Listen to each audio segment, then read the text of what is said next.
भाजपा महिला मोर्चा की पूर्व जिलाध्यक्ष सविता नगरकोटी ने प्रदेश सरकार द्वारा दिए जाने वाले तीलू रौतेली पुरस्कार पर सवाल उठाते हुए निराशा जाहिर की है। अपनी ही सरकार पर कटाक्ष करते हुए सविता नगरकोटी ने कहा कि सामाजिक क्षेत्र में कार्य करने वाली महिलाओं को नजरअंदाज कर सिर्फ खेल के क्षेत्र में अच्छा प्रदर्शन करने वाले खिलाड़ियों को ही हर साल पुरस्कृत किया जा रहा है। उन्होंने कहा कि वो बीते 15 सालों से तीलू रौतेली पुरस्कार के लिए आवेदन कर रही हैं, लेकिन प्रदेश सरकार तथा विभाग उन्हें हर बार नजरअंदाज कर रहा है।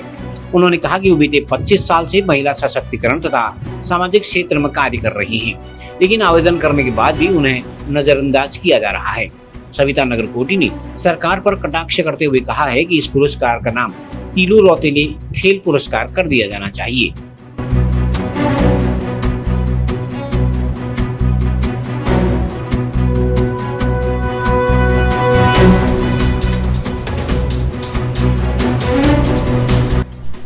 आज मैं वीरांगना नारी शक्ति स्त्री पुरस्कार तीलू रौतेली पुरस्कार की बात कर रही हूँ, जो 8 अगस्त को तीलू रौतेली की जयंती पर दिया जाता है।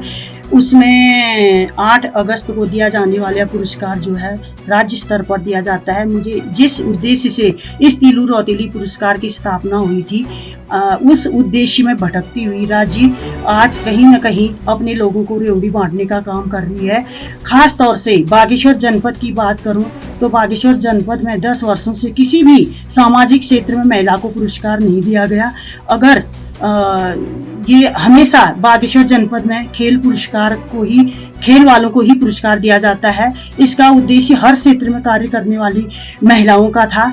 और मैं ये कहूँगी कि अगर जो नशा उन्मूलन, बेटी बचाओ बेटी पढ़ाओ, गरीबी रेखा से नीचे जीवन स्तर यापन करने वाली महिलाएं, महिला उत्पीड़न, घरेलू हिंसा और नशा उन्मूलन जैसे क्षेत्र पर कार्य कर रही हैं, उन महिलाओं की फाइल जो है बागेश्वर से आगे नहीं बढ़ पाती है और दबाव में अपने लोगों की फाइल को आगे बढ़ाया जाता है। और मैं विगत 15 वर्षों से इस पर आवेदन कर रही हूँ। अगर इस सामाजिक क्षेत्र के आवेदन पर विचार अगर किया जाता तो किसी न किसी, मेरा ही नहीं, किसी न किसी महिला का चयन अवश्य होता। तो बागेश्वर जनपद में लगातार खेल पुरस्कार के नाम से ये तीलू रौतेली पुरस्कार दिया जाता है। उनके लिए तो कई अन्य क्षेत्र भी हैं और इससे जो सामाजिक क्षेत्र में काम कर रही हैं महिलाएं, उनके हौसले पस्त होते हैं और उनको निराशा होती है। और अगर ये प्राविधान, मैं ये कहूँगी कि प्राविधान ये है कि खेल पुरस्कार को ही महत्व देना है या प्रावधान ये है कि खेल पुरस्कार को ही देना है, तो यहाँ से जो महिला सशक्तिकरण तीलू रौतेली पुरस्कार है उसका नाम हटा करके खेल पुरस्कार के नाम से दिया जाए और वो सामाजिक क्षेत्र में कार्य करने वाली महिलाएं आवेदन भी न कर पाए और उनकी समय की भी बर्बादी न हो, धन की भी बर्बादी न हो। लगातार 15 वर्ष से काम कर रही इस क्षेत्र में मेरी जो फाइल थी 2021 में देहरादून गई, क्योंकि यहाँ से जब डिस्ट्रिक्ट से चयन होता है तो देहरादून फाइल जाती है।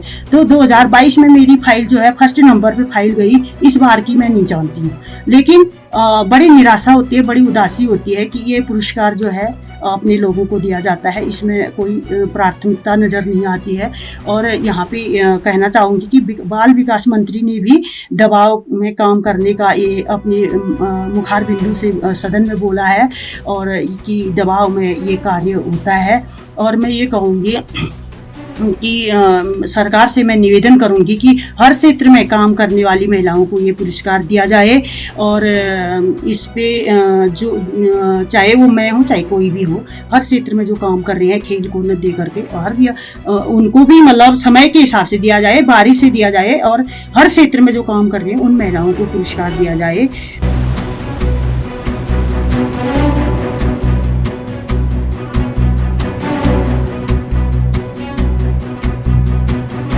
CGN न्यूज के लिए ब्यूरो रिपोर्ट।